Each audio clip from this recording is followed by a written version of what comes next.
To be honest, before I saw a comment in one of my previous videos, I had no idea who Jose Luis Mendilibar was.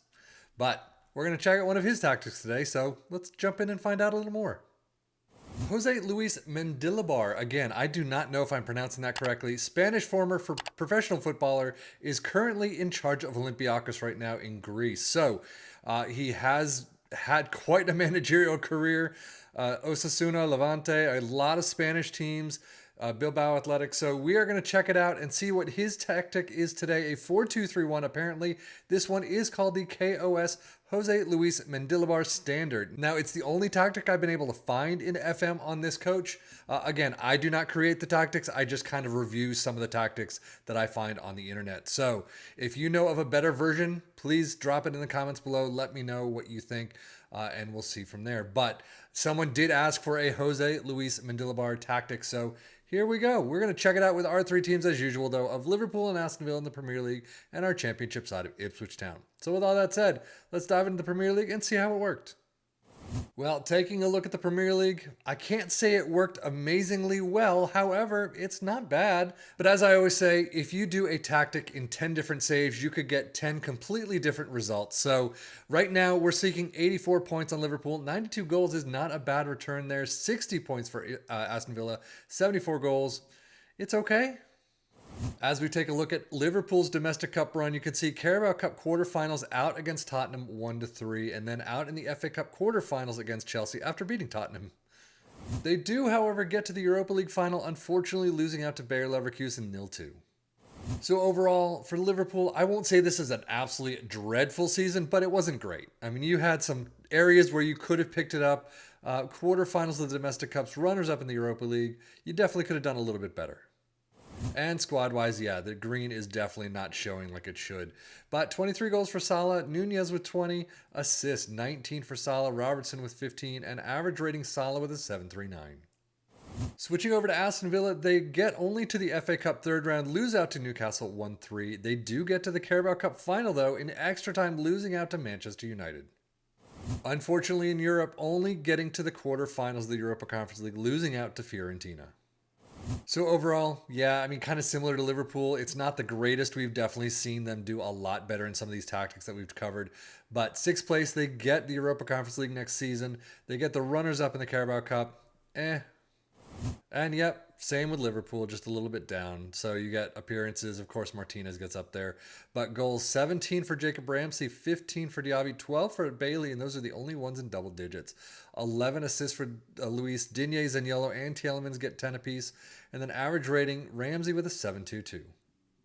Liverpool do have some attacking numbers. They just can't get the ball into the back of the net. Defensively, they are covering a lot more bases than usual, but 2.42 goals per game, 0.92 conceded, 0.85 xG against.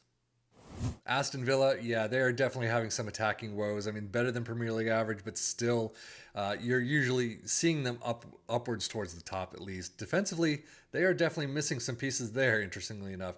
1.95 goals per game, 1.82 conceded, 1.66 xG against. Premier League stats, 2.21 points per game for Liverpool, Aston Villa with 1.58. Most goals, 92. They still get in top position for Liverpool. Aston Villa in fifth with 74. Fewest shots against Liverpool in third with 276. Most possession, Liverpool with 55%. Most dribbles made, Aston Villa making the list with 623. Best pass completion, 88% for Liverpool. And most shots for Liverpool in first with 636. Aston Villa with 494. But now, how did Ipswich Town do in the championship? Well, fourth place. So, usually we're expecting them first or second if it's a really good attacking tactic, which FM loves these days. Unfortunately, this seems to be more of a balance between attacking and defense. So they get fourth place, they get into the playoffs. They unfortunately do not make it through the playoffs. They get to the final and lose out to Norwich 1-0. Domestic Cups, they do lose out to Liverpool. I missed that in the Carabao Cup third round, 2-4, and then FA Cup fifth round, 2-5 against Newcastle. And they had someone sent off in both. Wow, that hurts. So overall, an okay season, not the greatest though. They're not getting to the Premier League next season, and they didn't do the greatest in the Domestic Cups. Oh well. Squad-wise, only a small smattering of green there for them, but goals 18 for Connor Chaplin, 16 for Hurst, assists 18 for West Burns, 13 for Leaf Davis. Leaf Davis just kind of dropping off a little lately, but average rater Connor Chaplin with a 7.29. Championship stats: fourth place Ipswich, 1.78 points per game. Most goals in second with 104. Most possession in seventh with 54%. Most dribbles made in sixth with 809. And most shots for in first with 725.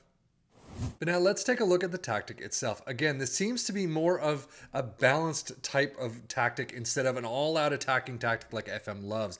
This definitely has some pieces of defense in it, definitely has some attacking to it, but overall it's a more of a balanced tactic than what it looks like. So sweeper keeper in attack is where we start.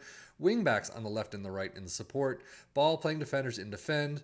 You got a CM in support next to a ball-winning midfielder in support.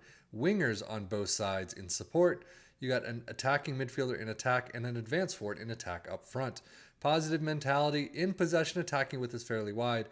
Approach plays pass into space. Overlap on the left and the right. Play out of defense. Passing directness is shorter. Tempo is standard. Low crosses.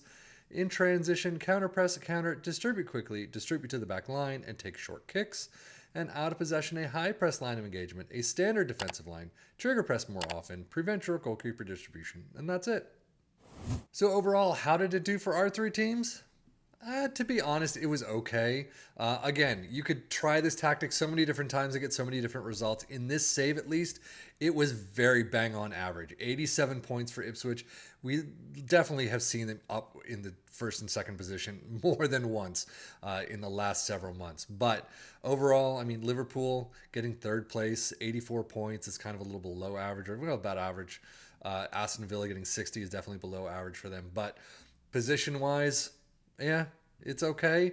They definitely could have done better. And as I always say as well, if you take control of this, you could definitely do a lot better here. If you take control of, transfers and training and match chouts and things like that. Sixth place, Aston Villa, you could probably get into above Manchester United maybe in fifth or something like that. But still, 20 points is a long way to go for Arsenal. But overall, doesn't seem like a bad tactic. We've seen 4-2-3 ones that have worked a little bit better, a little more attacking. Again, FM loves the attack. Again, if you score more goals than you let into the back of the net, you're doing well, and FM's going to reward you for it. But that is it for me, Savvy and FM, for the Football Manager blog channel, saying thank you as always for watching. Take care and enjoy.